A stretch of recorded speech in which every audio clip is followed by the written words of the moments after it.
Hi, hello everyone. How are you all today? So this is one of my past videos, cost of retained earning, that is FM part 23, where we were doing question answers related to cost of capital. तो उसमें एक बच्चे का कल ही message आया like 11 hours ago सृष्टि का.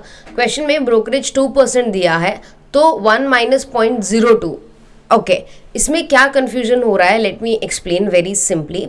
यहाँ पर हम क्वेश्चन देख लेते हैं. क्वेश्चन क्या दिया हुआ है, एक सेकेंड. हाँ, calculate cost of retained earning. आपको रिटेन्ड अर्निंग का कॉस्ट कैलकुलेट करना है. डिविडेंड पर शेयर दे रखा है, पर्सनल इनकम टैक्स दे रखा है, मार्केट प्राइस दे रखा है और ब्रोकरेज दे रखा है. अब आपका क्वेश्चन है कि 1 माइनस 0.2 आना चाहिए. 0.2 कब आता? When it was 20%. बट यहाँ पर 20% नहीं है, ब्रोकरेज सिर्फ 2% है, इसलिए हम 1 माइनस 0.02 लेंगे. तो ये आंसर करेक्ट है. I could just explain you here. यहाँ पर डिविडेंड पर शेयर 15 है, ठीक है, 15 मैंने ले लिया. टैक्स रेट 1 माइनस 0.25 क्योंकि 25% है इसलिए. 1 माइनस ब्रोकरेज 20% नहीं है, 2% है, तो 0.2% आएगा upon market price, that is 110. So if we could calculate here in the right manner, तो 15 multiplied by 0.75 and then multiplied by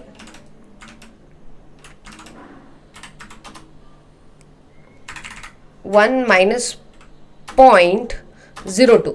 okay, तो 0.98 अपॉन 110.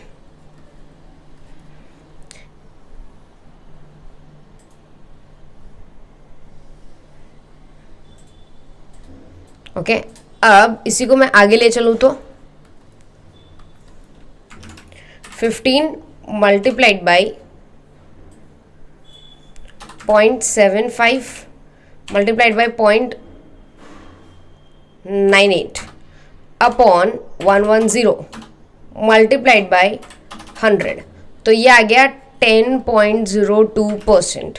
और वीडियो में हम देख लेते हैं आंसर क्या आ रहा है. Just give me 1 second. Tax rate दे रखा था, right. So the answer is given here is absolutely correct. 10.02 ही आंसर आ रहा है. यहाँ पे आप कैलकुलेटर पे वापस देख लीजिए. जो आपका कंफ्यूजन है ना सृष्टि, ये confusion is very genuine, very simple, but कोई कंफ्यूजन वाली बात नहीं है यहाँ पर. यहाँ पर आपने क्या सोचा, that it should be 1 minus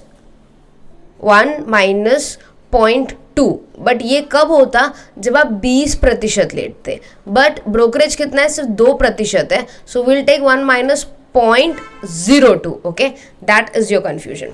now let's start with our basic question for today, जो मैंने आपको लास्ट में होमवर्क दिया था और मैंने आपको ये बोला था that you have to complete it.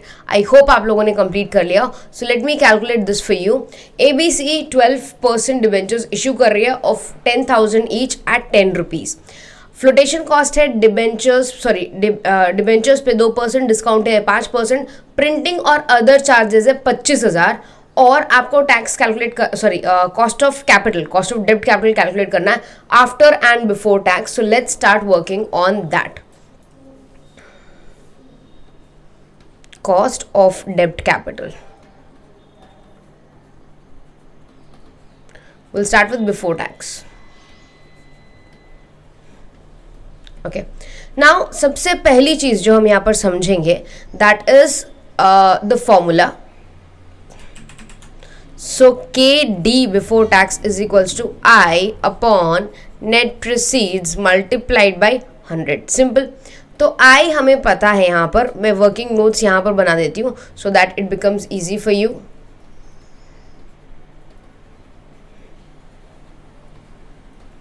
Working notes में सबसे पहले हम I कैलकुलेट करेंगे. I इज इंटरेस्ट, ठीक है. तो क्वेश्चन में देख लेते हैं उन्होंने क्या डिटेल्स दिया है. 12% डिबेंचर्स है, 10,000 ऑफ ₹100 ईच. तो 10,000 डिबेंचर्स मैंने इशू किए. एक डिबेंचर 100 रुपए का है, तो कितना हो गया, 10,000 multiplied by 100. Ones, tens, hundreds, thousand, 10,000, lakhs, 10 lakhs. Okay, so we have 12% of 10 lakhs. Okay, it will come down to 1,20,000 if I'm not wrong. ये आ गया हमारा इंटरेस्ट पोर्शन. ओके, तो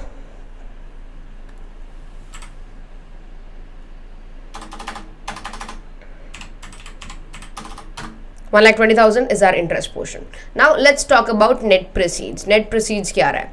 Net proceeds में सबसे पहले हमें कितना मिलना चाहिए था? We had to get 10,000 multiplied by 100. हमें टोटल कितना मिलना चाहिए था?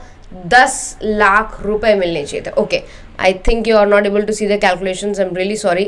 I'll reduce the size of my image so that you can see the calculations. Okay? तो यहाँ पे नेट प्रोसीड्स में सबसे पहले मुझे कितना मिलना चाहिए था? मुझे मिलना चाहिए था 10 लाख रुपए. क्यों? क्योंकि 10,000 डिबेंचर्स मैंने इशू किए. एक डिबेंचर की प्राइस 100 रुपीज़ है. सो 10,000 multiplied by 100 comes down to 10 lakh rupees which has 6 zeros. Okay? Next, इसमें से मुझे लेस करना है फ्लोटेशन कॉस्ट. जैसे कि आप यहाँ पे कॉर्नर पे देख पा रहे होंगे, फ्लोटेशन कॉस्ट दे रखा है 2%, 2%. ओके, सो फ्लोटेशन है 2%. ठीक है, डिस्काउंट दिया है मैंने 5%. तो ये 2% किसका रहेगा? 10 लाख का. 5% किसका रहेगा? 10 लाख का. और फिर आएंगे आपके प्रिंटिंग चार्जेस. कितने? 25,000. तो ये तो मैं 25,000 डायरेक्टली लिख सकती हूँ. But now I have to calculate 2% of 10 lakh. 10 lakh multiplied by 2 upon 100, it is 20,000. So minus 20,000 आएगा यहाँ पर. मैं 20,000 से लेस करूँगी. And 5%. 10 lakh multiplied by 5 upon 100. So 50,000. अब फाइनल अमाउंट मेरी क्या आएगी? Net proceeds. नेट प्रोसीड्स मेरी तब आएगी जब जितना मुझे मिलना चाहिए था उसमें से मैंने फ्लोटेशन लेस कर दिया, डिस्काउंट लेस कर दिया एंड प्रिंटिंग चार्जेस जो डायरेक्टली दे रखे थे वो लेस कर दिया. अब ये क्वेश्चन एक ऐसा क्वेश्चन है जिसमें एक फिक्स्ड अमाउंट आया है, परसेंटेज नहीं आया. जब आपको कोई फिक्स्ड अमाउंट दिया जाता है जो आपको नेट प्रोसीड से लेस करना है ना, उस केस में आपको ये लंबी वाली कैलकुलेशन ही करनी पड़ेगी. आपको एक सिंगल अमाउंट से नहीं निकलेगा. यूजुअली हम क्या करते हैं इस टाइप के क्वेश्चंस में, बहुत इजीली 12 अपॉन 100 इंटू 100 करके कर लेते हैं. इवन अगर परसेंटेज रहता है तो परसेंटेज निकाल सकते हैं हम 100 रुपीज़ में से. बट क्योंकि यहाँ पर एक स्पेसिफिक नंबर दे रखा है, now it is impossible for us to get our answer from this particular value. अब मुझे क्या करना पड़ेगा? मुझे बड़ा कैलकुलेशन करना पड़ेगा. इसलिए ये पर्टिकुलर क्वेश्चन में मैंने यहाँ पर क्या किया है? बड़ा कैलकुलेशन किया है. ठीक है, तो यहाँ पर 10 लाख माइनस, ओके, ये हो गया 10 लाख. ठीक है, 10 लाख में से मुझे क्या लेस करना था? 20,000 flotation cost, 50,000 discount, 25,000 printing charges. So it is 9,05,000. सो 9,05,000 मेरे पास बचता है. ये है मेरा नेट प्रोसीड्स, ये है मेरा एक्चुअल नेट प्रोसीड्स. सो मुझे मिल चुका है मेरा interest, that is 1,20,000. And I got my net proceeds as well, 9,05,000. Now I can easily calculate the before tax, that is 1,20,000 upon 9,05,000 multiplied by 100. So it is 13.259%. सो इसका answer आया 13.259. तो अगर आप before tax की कैलकुलेशन देखना चाहते हो तो बिफोर टैक्स की कैलकुलेशन ये रही for this particular question. The correct answer for before tax for this question is 13.259%.